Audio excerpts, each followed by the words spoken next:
있습니다. 답은요? 그냥 틀리도 되고 아직 안 배웠으니까 당연히 예, 없습니다. 있으면 문제를 안 냈겠는데 없어요. 없습니다. 이게 웃긴다고 이게. 그래서 이게 참 살면서 많이 저도 갈등을 느끼는데 논리적으로 보면 안 맞는 게 너무 많아요. 세상에 법도. 그럼 공인중개사협회가 아니라 엄밀히 보면 개업공인중개사협회입니다. 논리적으로 보면. 근데 사람들이 개업공개사 이런 말 잘 안 쓰잖아요. 일반 국민들이 그냥 공인중개사라고 하면 당연히 개업한 사람으로 생각을 많이 해요. 일반 국민들이. 그래서 공인중개사협회라는 용어를 쓰고 있어요. 법조문에. 그 논리적으로 보면 이걸 개업공개사협회라고 하는 게 맞다고요. 그렇지만 어쨌든 공인중개사협회라고 돼 있다. 우리 책이 잘못된 것도 아니고 법조문에 그렇게 돼 있다고요. 어쨌든 공인중개사협회는 맨 마지막에 293페이지 맨 밑에 네 번째 줄에 개업공인중개사인 공인중개사는 맨 마지막에 설립할 수 있다. 밑줄 치세요. 292페이지 맨 밑에 네 번째 줄 개업공개사인 공인중개사는 설립할 수 있다 이렇게 돼 있잖아요. 그럼 반대로 자격증만 따가지고 개업을 안 한 공인중개사는 설립할 수도 없고 가입할 수도 없다. 제가 협회 회원을 가입했었거든요. 했다가 폐업을 해버리니까 탈퇴한다는 말 안 했는데 자동으로 탈퇴됐더라고요. 개업공개사가 아니라서. 그래서 로그인을 하려고 협회 홈페이지에 로그인 하려고 보니까 아이디 패스워드 잘못됐다고 돼 있어. 전화하니까 어떻게 된 거냐, 변경한 적이 없는데 이렇게 했더니만 폐업했기 때문에 회원이 아닙니다. 이렇게 이용 못합니다. 이렇게 나오더라고요. 즉 개업 공인중개사만, 개업을 한 사람만 가입할 수도 있고 안 할 수도 있지 소속 공인중개사 취직한 사람도 가입 못합니다. 그리고 자격증만 따가지고 개업 안 한 사람도 협회에 가입 못합니다. 어쨌든 개업을 한 개업공개사는 협회에 가입할 수도 있고 안 할 수도 있고 자유입니다. 무조건 가입해야 되는 건 아닙니다. 지금 현재는. 293페이지 메뉴에 제목이 개업공개사들의 단체라고 돼 있잖아요. 공인중개사 단체가 아니라 개업공개사 단체입니다. 양가로 3번 임의설립주의, 복수설립주의, 가입, 임의주의. 설립해도 되고 안 해도 되고 가입해도 되고 안 해도 되고 회원. 복수 2개 해도 되고 1개 해도 되고 꼭 복수로 해야 되는 거 아닙니다. 하나만 설립해도 되고 2개 설립해도 된다. 3개 설립해도 된다. 지금 현재는 한국공인중개사협회와 세대한공인중개사협회 2개가 있습니다. 현실적으로는. 시험에는 협회에 대해서 시험에는 그 292페이지 메뉴에 보면 매년 한 문제 정도 출제된다고 돼 있잖아요. 그래서 중요도는 낮은 편이에요. 내용이 많은 거에 비하면. 한 문제 안 나올 때도 있었어요. 물론 3문제 나온 적도 있기는 합니다만 평균적으로 보면 한 문제 정도 나왔고요. 안 나온 적도 있다. 왜냐하면 협회 설립할 수도 있고 안 할 수도 있고 협회 가입할 수도 있고 안 할 수도 있기 때문에 협회 몰라도 중개업하는 데는 지장이 없기 때문에 시험에 많이 나오지는 않습니다. 자, 293 협회 설립, 협회의 특징입니다. 중간에 양가로 1번 비영리사단법인이다. 영리재단법인 하면 X라고요. 비영리라는 것은 주주배당을 할 수 없는 게 비영리고요. 사람이 모인 단체가 사단법인입니다. 재산이 모인 단체가 재단법인. 그래서 영리재단법인이 아니라 비영리사단법인입니다. 294페이지 양가로 2번 협회 설립 인가주인데요. 자, 문제 내보겠습니다. 그냥 상식적으로 풀어보라고. 협회 설립 인가 안 받으면 처벌받는다. 협회 설립 인가 안 받으면 처벌받는다. 처벌 안 받는다. 답은 처벌 안 받습니다. 인가는 효력 요건입니다. 허가는 적법 요건이고 처벌은 안 받는데 협회 설립 인가 안 받으면 협회 설립을 못 하는 거예요. 처벌은 안 받아요. 인가라는 표현은 오직 공인중개사법에서 여기 한 번밖에 사용을 안 합니다. 인가라는 표현은 오직 여기 한 번밖에 사용을 안 한다.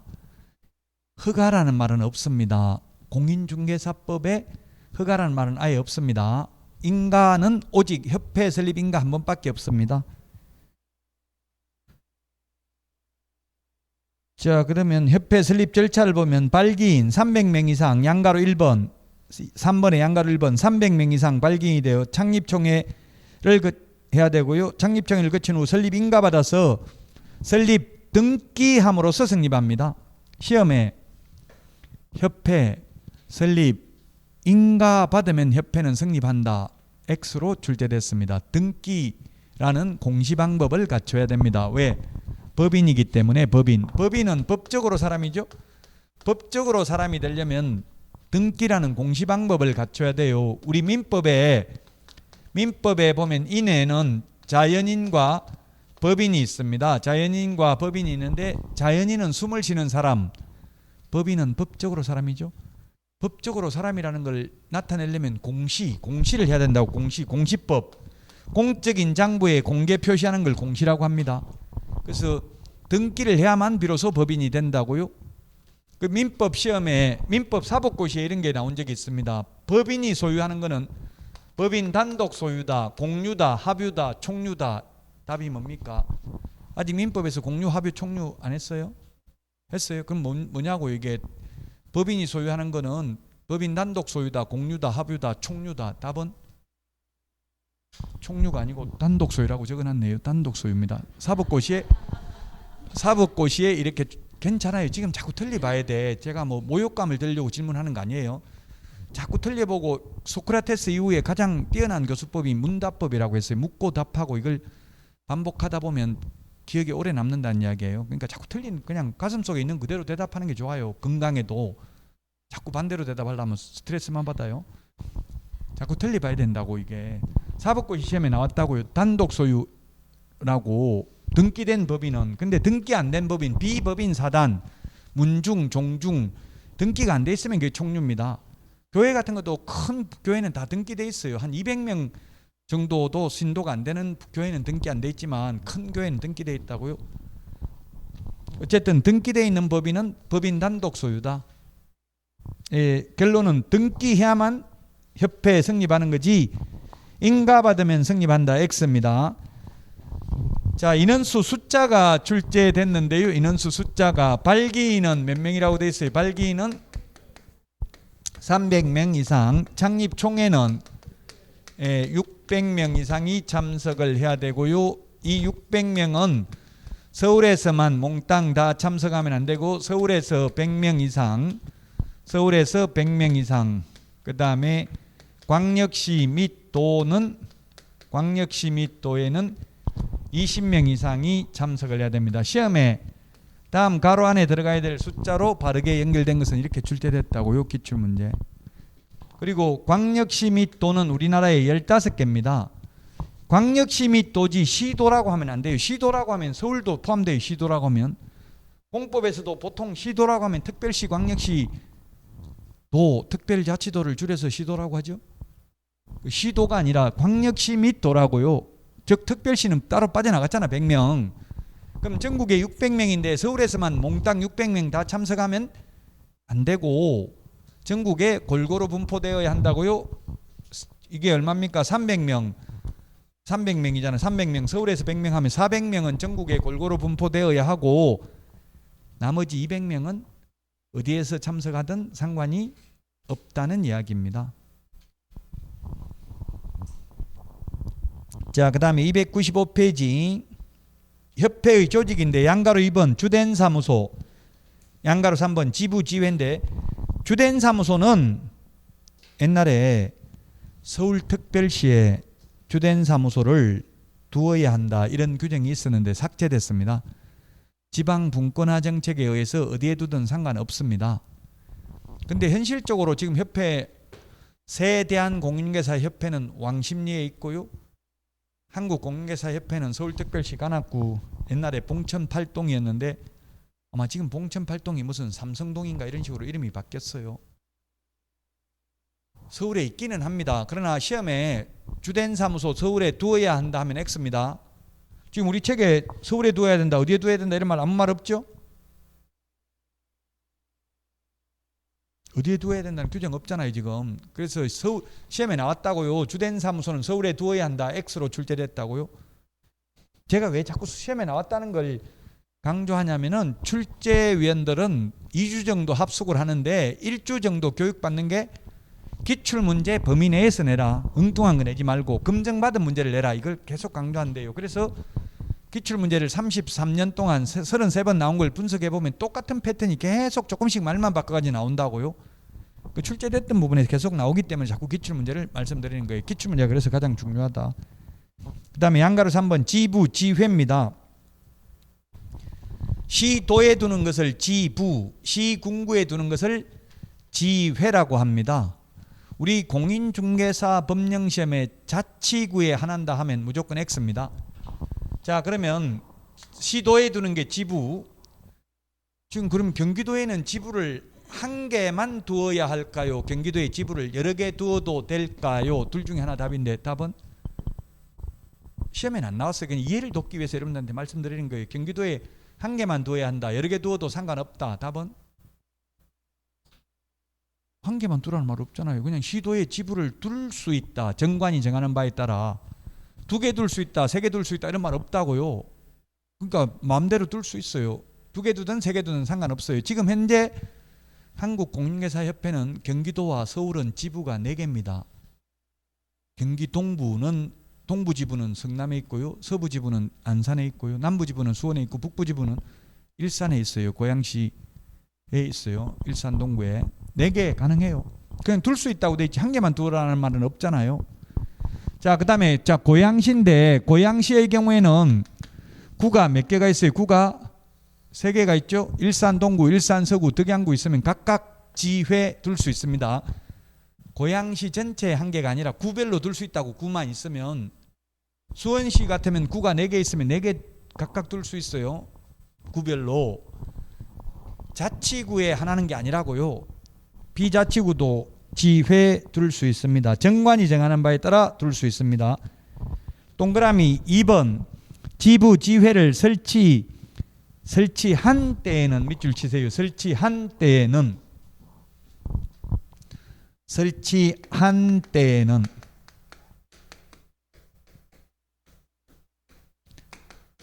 14회 시험에 설치할 때 X로 출제된 적이 있어요. 14회 때.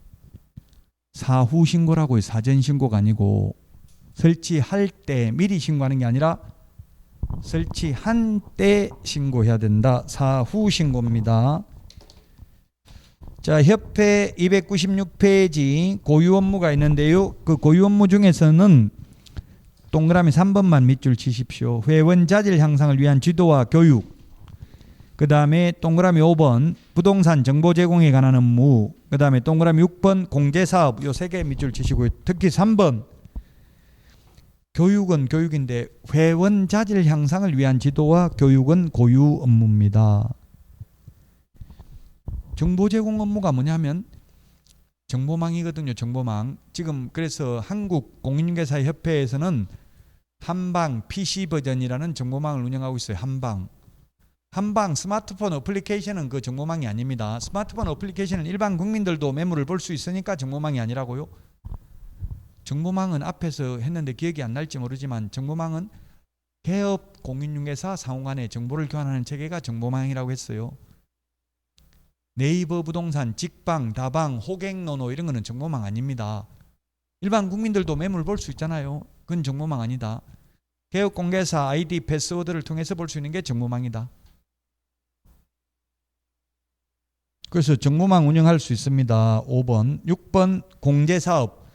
공제사업하고 보험하고 똑같습니다. 보험은 개인 회사에서 운영하는 거고 공제사업은 공제회원들끼리 운영하는 게 공제사업입니다. 개인 택시 공제조합 이런 거 있잖아요. 교원 공제조합 이런 거 있죠. 그 상조도 일종의 그 조합 형태로 운영되고 있죠. 상조. 사람 죽으면 뭐 이렇게 하는 거 상조. 자, 수탁 업무인데 수탁 업무라는 건 뭐냐면 받을 숫자. 자기 게 아닌데 받아서 하는 업무가 수탁 업무라고요. 본래의 업무가 아니고요. 수탁 업무. 위탁받아.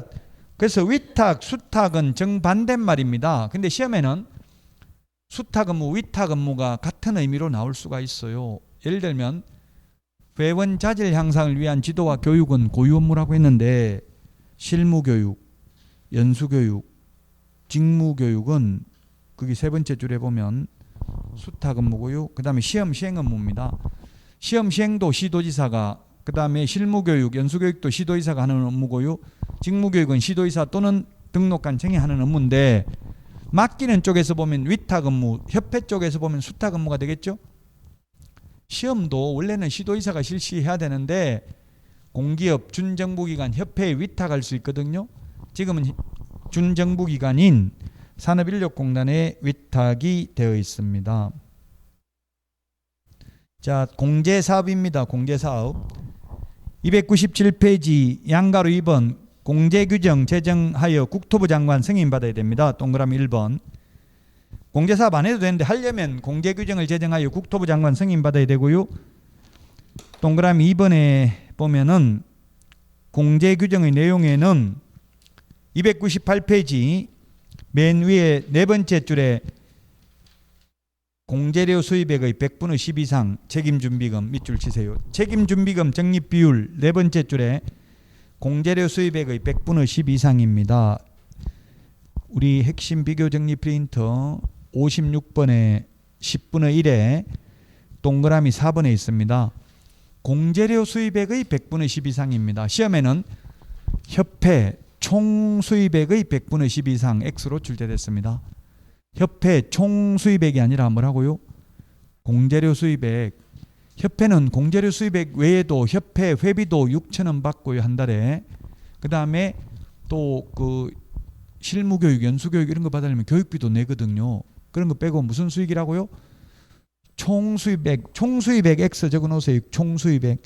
공제료 수입액 네 번째 줄 298페이지 위에서 네 번째 줄에 공제료 수입액 밑에다가 총수입액 X로 적어놓으라고요.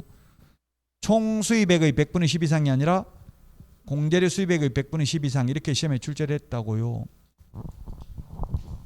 지금 현재 공제료를 얼마를 내냐면 1억 가입하려면 19만 8천 원 냅니다. 1년 공제료입니다. 1년. 여러분들이 중개업하려면 1년에 19만 8천 원 협회에 내야 됩니다. 공제료. 그럼 협회는 이걸 다 받으면 지금 11만 5천 명한테 다 받으면 200억 정도 됩니다. 지금 현재 협회에서 받는 게. 그럼 200억이면 그중에서 최소한 20억은 적립해야 돼. 쓰면 안 되고 책임준비금으로. 책임준비금이라는 건 갑자기 사고 나가지고 돈 달라면 줄 수 있도록 준비하는 거죠. 그래서 책임준비금을 10% 이상 적립해야 된다고요. 무슨 수입액? 공제료 수입액. 일반 보험회사도 마찬가지예요. 보험료 받은 거 다 쓰면 안 돼요. 책임준비금을 적립해야 돼요. 보험업법에도. 자, 그 다음에 양가로 3번 공제회계 관리입니다. 협회에서 공제료 받은 거하고 다른 돈하고 섞어놓고 네 돈 내 돈 섞어놓고 찾아 쓰면 안 되고요. 별도의 회계로 관리해야 되고 이 책임준비금마저 다른 용도로 사용하려면 국토교통부 장관 승인을 받아야 됩니다. 10%마저 다른 용도로 쓰려면. 양가로 4번 공제사업 운용실적 공신대요 매 회계년도 종료 후 3개월 이내입니다. 3개월 동그라미 해놓으세요. 3개월 이내에 동그라미 2번에 3개월 찾았어요? 동그라미 2번 3개월 이내에 3개월 동그라미 하시고 우리 핵심 비교 정리 프린트는 43번에 5번 43번에 5번 이 프린터 두 장 이게 하루아침에 만든 게 아니고요. 제가 강의를 20년 하면서 계속 20년 넘게 하면서 데이터를 업데이트한 거예요. 데이터를. 그래서 시험에 나올 거는 다 들어있다고요. 80% 들어있다고 있어요. 프린터 두 장에. 3개월 대신에 2개월 X 이런 식으로 시험에 출제됐습니다. 옛날에 2개월이었습니다. 3개월 이내에 일간신문 또는 협회보에 공시하고 협회 인터넷 홈페이지에 게시해야 된다.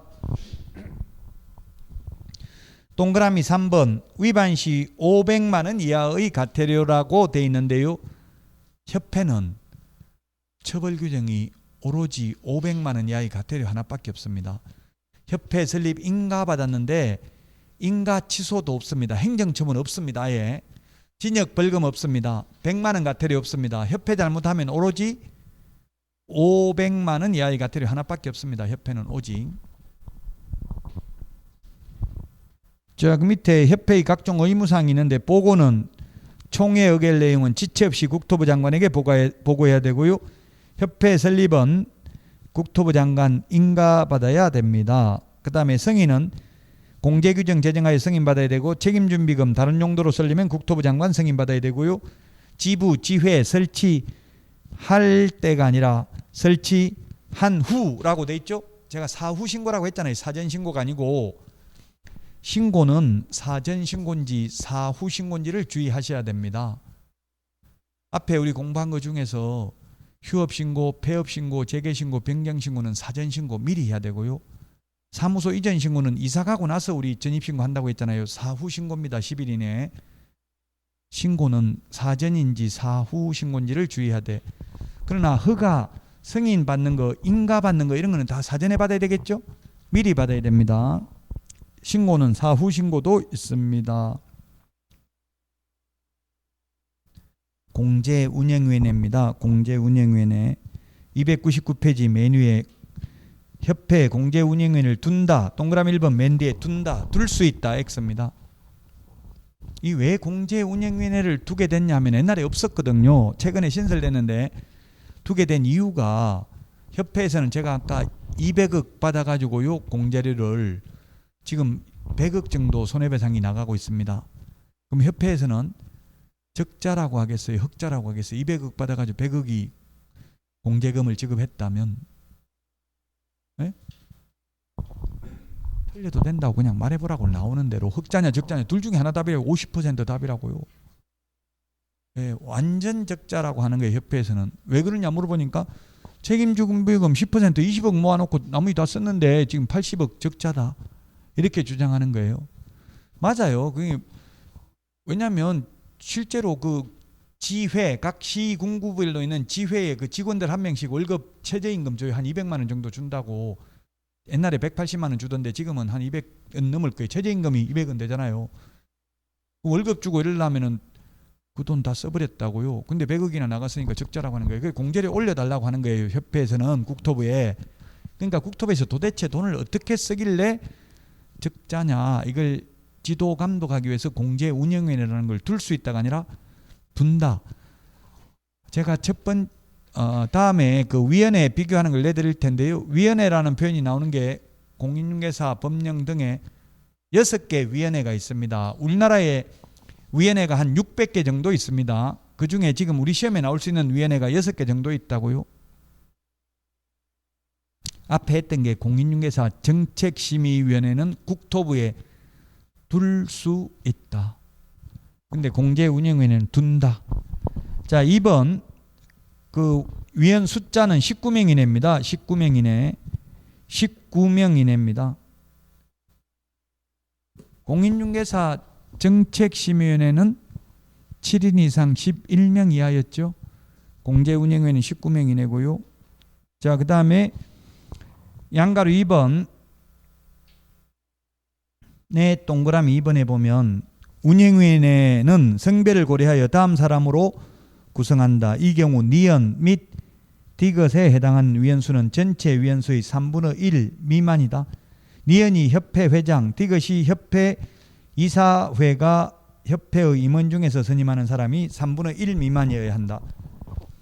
자, 위원이 총 19명인데 19명 중에서 과반수 출석, 과반수 찬성으로 의결을 하는데 19명 중에서 협회 회장하고 협회 임원이 3분의 1 미만입니다. 19명의 3분의 1 미만은 6명 이하여야 합니다. 6명 이하.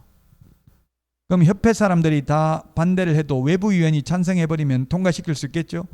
그래서 협회 영향력을 약화시키기 위해서 3분의 1 미만이라고 미만. 숫자 주의하셔야 됩니다. 56번, 프린트 56번 3분의 1. 3분의 1에 동그라미 2번 밑줄 치누세요. 56번에 3분의 1, 동그라미 2번. 공제운영위원회 협회 관계자 3분의 1 미만이라고 돼 있죠? 56번에 3분의 1에 동그라미 2번에 있습니다. 3분의 1 미만이어야 합니다. 이 시험에 이런 걸 내기가 쉬워요. 3분의 1 미만 대신에 2분의 1 미만이어야 한다. 이런 식으로 내면 되잖아요. 우리는 객관식으로만 시험 보는데 제가 그 지금 사이버대에서 강의할 때는 단답형으로 내도록 돼 있어요. 객관식은 몇 문제 못 내고 단답형으로 내라고 하는데 단답형을 10문제 내야 되는데 내려고 보니까 이게 단어를 내니까 단어는 표현하는 게 다 다르고 또 이신청을 자꾸 하더라고. 그거나 비슷한 뜻 아닙니까? 이렇게 묻는 경우가 많아요. 그래서 저는 전부 다 숫자를 했어요. 숫자 7일 적어야 되는데 8일 적었으면 무조건 X잖아요. 명확하게 답이 구분할 수 있잖아요. 그래서 숫자를 단답형에 많이 내는데 나중에 논문형 주관식으로 보더라도 숫자가 시험에 나온다고요. 2차 과목은. 근데 지금은 주관식은 아니지만 여러분들이 객관식에도 이 숫자가 시험에 잘 나온다고요. 결론은 3분의 1 미만입니다. 그래서 2분의 1 미만 아니고요. 자, 그 다음에 300페이지 재무 건전성 유지인데요. 그 맨 밑에 300페이지 맨 밑에 지급 여력 비율 100분의 100 이게 시험에 출제돼서 100분의 100 이상 유지할 것. 지급 여력을 100분의 100이라고 하면 100%죠. 퍼센트로 따지면 100%죠. 이 말이 무슨 말이냐면 돈 달라고 하면 돈 줄 수 있을 만큼 돈 가지고 있어야 된다. 그래서 지금 한국 공인중개사 협회의 경우 몇 년 전에 보면 지금 협회 재산이 2천억 정도 된답니다. 그 중에 900억을 현금으로 보유하고 있더라고. 현금으로. 왜? 국토부에서 부동산 못 사게 하는 거예요. 협회에서는 자꾸 부동산 살라고 그래. 현금을 안 가지고 있고. 왜 그렇게 했어요? 부동산 사면 리베이트를 받을 개연성이 굉장히 높아요. 사실은 개인 거래가 아니라 법인인 경우는 그런 게 있다고요. 법인인 경우는 예를 들면 시세가 10억인데 15억에 사주고, 예를 들면 내 돈까지 사는 게 아니잖아요. 법인 돈까지 사는 거잖아요. 그러면 그 5억을 리베이트로 받을 가능성도 배제할 수 없다고요. 그래서 자꾸 부동산을 살려고 하는데 지금 협회는 그래서 각 지부도 그 자가 건물에 다 자기 건물 사가지고 지금 있어요. 그런데 국토부에서 절대 이제 부동산 더 이상 못 사게 하고 최소한 1,000억 정도는 현금으로 가지고 있으라고 한다. 왜? 공제금 달라고 하면 줄 수 있을 만큼 돈을 준비하라는 이야기입니다. 뭐 시험에는 안 나옵니다만 지금 공제금이 1억인데 개인의 경우 1억인데 이 1억 나가는 게 1년 동안 그 개업공개사 손에 핀 총액이 1억이에요. 그래서 경기도 오산 골동에서 사건이 났어요. 40억을 개업공개사가 해먹고 도망갔어요. 사기치가지고. 그 뭘 해먹었냐면 세입자한테는 전세라고 받아가지고 주인한테 월세로 주다가 돌려막기 하다가 그게 40억이에요. 금액이 40억. 40명한테 한 명당 1억씩 예를 들면 이걸 손해배상 청구를 하려고 하니까 그럼 각각 1인당 1억씩 해서 40억을 협회에서 배상해 주는 게 아니라 합해서 1년 동안 1년 가입하잖아요. 그 가입 기간 동안 총액이 1억이라고요. 그럼 1인당 얼마 들어가요? 250만 원. 40명이 손해를 입었으면. 그래서 울고불고 이 사람들 보험금 공제금 청구한다고 하니까 협회 고문 변호사가 포기하는 게 좋을걸. 그거 해봐야 소송비도 안 나온다. 소송비가 300만 이상 들어가잖아요. 변호사비가 최소. 근데 받아봐야 250만 원 받는다. 그러니까 막 흥분해가지고 열받고 이렇게 해도 알아보니까 그 말이 맞거든요. 다 소송 포기한다고. 그래서 소송비가 더 들어가니까. 실제 사고 나는 거는 많지만 공제금 나가는 거는 제가 100억 정도 된다 했는데 정확한 건 아니에요. 몇 년 전에 60억인데 제가 추정해서 한 100억이라고 했는데 만약에 요즘 부동산이 거의 1억 넘잖아요. 대부분 1억이라고 해도 100건밖에 안 된다고. 지금 개업공개사가 계약하는 건수는 엄청나다고요. 지금 11만 명이면 11만 명 개업공개사가 1년에 100건씩 한다고 생각해 보세요. 한 달에 한 10건 정도는 하거든요. 그 엄청난 많은 건수에 비해서 손해배상 나온 거는 거의 극소수라고요. 저도 한 번도 손해배상 해준 적이 없어요. 중개업해도 거의 없어요. 확률적으로는. 우리는 이론적으로는 배우면 1억 쉽게 받을 수 있는 것처럼 돼 있지만 현실적으로 받기는 굉장히 어려워요. 자, 어쨌든 100분의 100 이상 이게 시험에 출제됐다고요. 100분의 100 이상 이 말은 돈 달라고 하면 줄 수 있을 만큼 책임 준비금만 있으면 돈 못 주잖아요. 동시에 다 청구 들어오면. 그래서 지금 여력비율을 100분의 100 이상을 유지해야 된다. 돈 달라면 줄 수 있을 만큼 가지고 있어야 된다는 뜻입니다. 301페이지 4번에 양가로 1번 금융감독원장은 국토부 장관 요청 밑줄 치세요. 국토부 장관 요청이 있는 경우에 조사 또는 검사할 수 있습니다. 수시로 검사할 수 있다. X입니다. 국토부 장관 요청이 있는 경우에만 검사할 수 있습니다. 그 다음에 양가로 2번 개선 명령할 수 있고 임원에 대한 제재, 징계 해임을 요구할 수 있습니다. 302페이지 협회에 대한 지도 감독 및 제재인데요.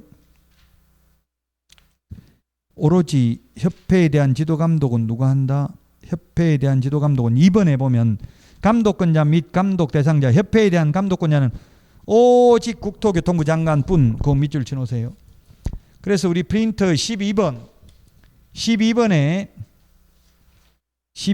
까만 별표 동그라미 2번에 있잖아요. 12번 까만 별표 두 번째 동그라미 2번 협회 지부 지회 감독 누구라고 돼 있어요? 국토교통부 장관이라고 돼 있죠.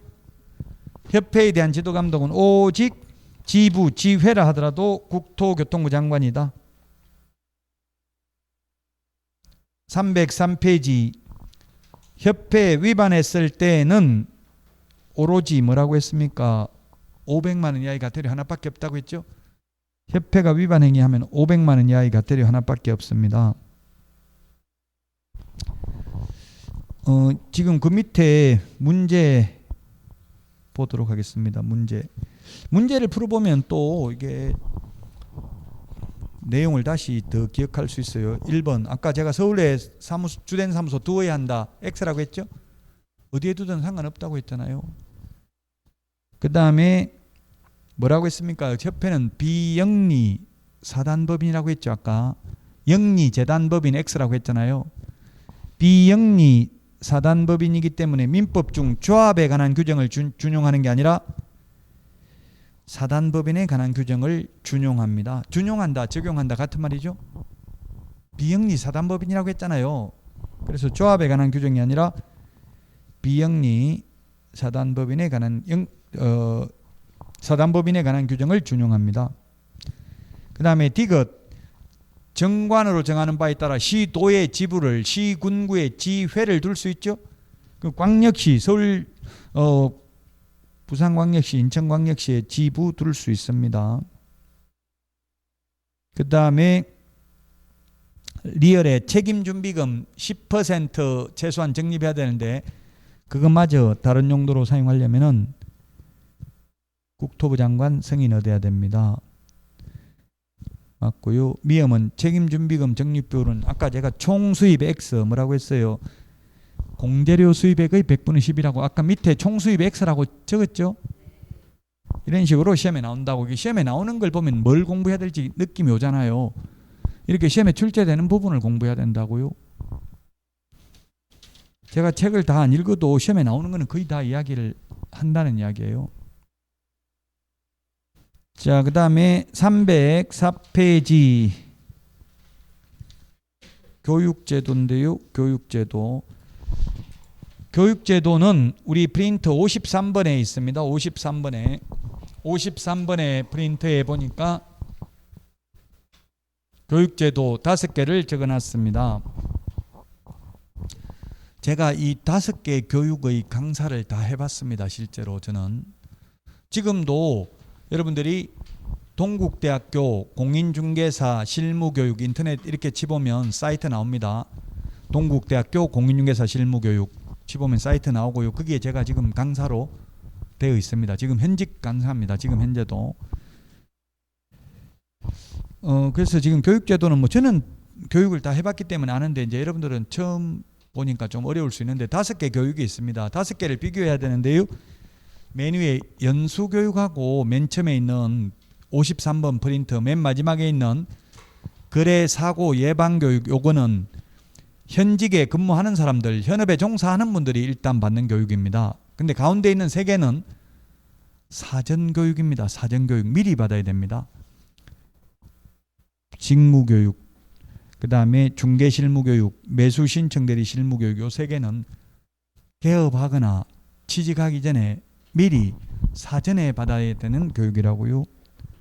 자, 그래서 교육 실시권자가 있는데 교육 실시권자 그 표로 보고 답해 보십시오. 시도지사가 실시할 수 없는 교육은 하면 뭘까요? 5개 중에 하나가 있네요. 매수 신청 대리 실무 교육이죠.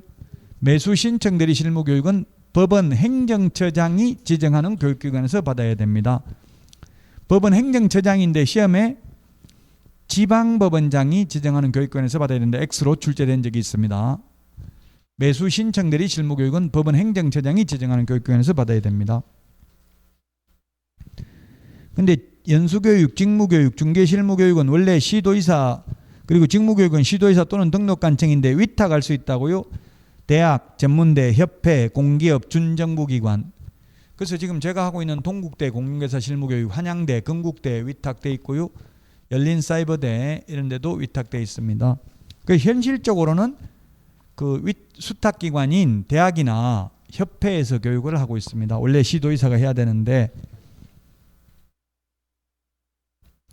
거래사고 예방교육은 국토부 장관, 시도의사, 등록관청이 실시할 수 있다. 안 할 수도 있다. 그래서 이 교육 5개 중에서 공짜로 하는 교육은 돈 안 받고 하는 교육이 딱 하나 있습니다. 뭘까요? 돈 안 받고 하는 교육. 거래사고 예방교육입니다. 이건 할 수도 있고 안 할 수도 있는데 그 할 수도 있고 안 할 수도 있으면 교육 받을 수도 있고 안 받을 수도 있어요. 교육 안 받아도 돼요. 안 받아도 되는데 돈까지 내라고 하면 받겠어요? 안 받겠어요? 왜 안 받겠죠? 그래서 돈 안 받고 하는 공짜로 하는 교육은 거래사고 예방교육밖에 없습니다. 그러면 그 표를 보고 오픈북 테스트입니다. 이 교육 5개 중에서 안 받으면 처벌받는 것 딱 하나밖에 없습니다. 500만 원 이하의 과태료. 뭐라고 돼 있어요? 처벌받는 거는 연수교육밖에 없어요. 자, 그러면 나머지는 처벌 안 받는데요. 안 받아도 그러면 교육받을 필요 없겠네요? 예, 없습니다. 그 대신에 제가 그 가운데 있는 사정교육은 미리 받아야 된다고 했잖아요. 미리 받아야 되는데 개업하거나 취직하려면 받아야 되는데 취직이나 개업을 못해 안 받으면. 개업하거나 취직할 생각 없으면 교육 안 받아도 되죠. 취직하거나 개업하려면 실무교육 수료증을 제출해야 된다고. 그러니까 처벌은 안 하지만 받아야 된다고요. 안 받으면 개업이 안 되고 취직이 안 되니까. 따로 처벌 규정은 없어요. 그 수료증 안 가져가면은 고용 신고가 안 되고 등록이 안 되니까 사실상 받아야 되죠. 그 처벌하는 연수교육은 교육한다고 2개월 맨 밑에 그 표에 보면 왼쪽에 2개월 전까지 교육 대상자에게 통지해 줍니다. 교육한다고 처벌을 하기 때문에. 근데 나머지 그 사정교육은 교육 언제 한다고 안 알려줘요. 누가 개업할지 누가 취직할지 모르잖아요. 근데 누가 취직할지 알고 교육한다고 알려주냐고요. 그래서 사정교육 가운데 있는 3개는 즉 직무교육, 실무교육, 매수 신청 대리 실무교육은 언제 교육한다 안 알려준다. 그 여러분들이 그 아까 제가 알려줬던 동국대 공인중개사 실무교육 해가지고 그 사이트에 들어가 보면 교육 일정이 나와 있어. 자기가 알아서 찾아서 들어야 되지. 교육 언제 한다 안 알려줍니다. 연수교육은 알려줍니다. 거래사고 예방교육도 알려줍니다. 그 맨 밑에 보면 거래사고 예방교육도 10일 전까지 공고하거나 통지합니다. 그래서 보통 거래사고 예방교육은 공고를 많이 하더라고. 즉 그 친목회 회장한테 알려주는 거예요. 친목회 그 사이트에다 띄워요. 친목회에다가 언제 거래사고 예방교육한다. 현실적으로 보니까. 그럼 현실적으로 거래사고 예방교육 받아도 되고 안 받아도 되고 돈도 안 받고 안 받아도 처벌 규정 없는데 현실적으로 그럼 받을까요? 안 받을까요? 제가 강의를 하러 가보니까 받는지 안 받는지 알거든요. 많이 받아요? 안 받아요? 다 받습니다. 왜 다 받냐면 행정지도를 하더라고요. 교육 나와가지고 자필로 서명하고 책자 받아가라. 만약에 교육 안 받는 중개업소 위주로 단속 나가겠다 이렇게 흘리는 거예요. 공식적으로 공문 보내는 것도 아니고 친목회 회장한테 그렇게 말하는 게 친목회 회원들한테 전달해라. 교육 안 받는 중개업소 위주로 단속 나가겠다. 단속 나가면 적발돼요? 안 돼요? 잘못한 게 없는데. 아무리 없어도 탈탈 털면 안 걸릴 사람 없어요.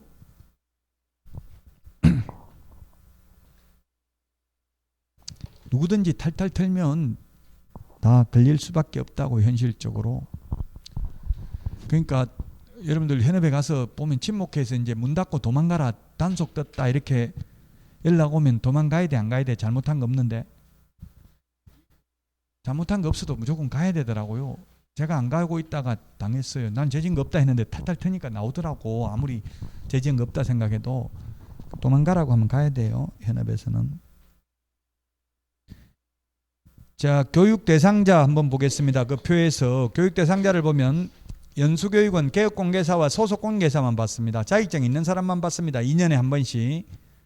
그 다음에 직무교육, 보조원 될 자, 중개실무교육 등록할 자, 소속공개사 될 자, 법인의 임원이 될 자, 책임자 될 자.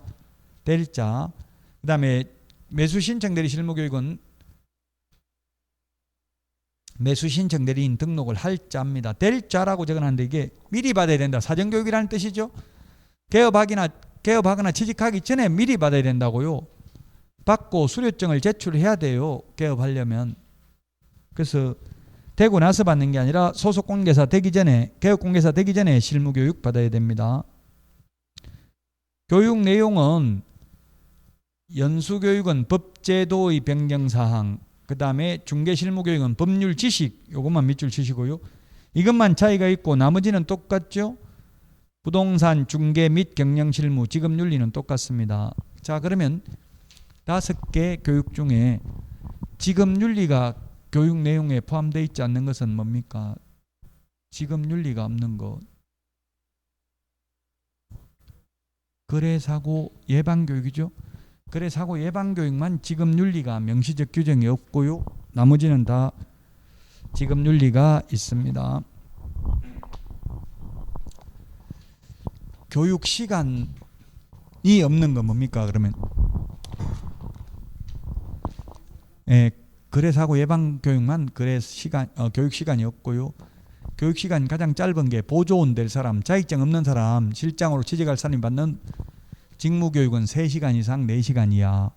그 다음에 연수교육 2년마다 한 번씩 받는데 12시간 이상 16시간 이하. 중개실무교육은 중개업하기 위해서 받는 실무교육은 28시간 이상 32시간 이하 교육을 받아야 되고요.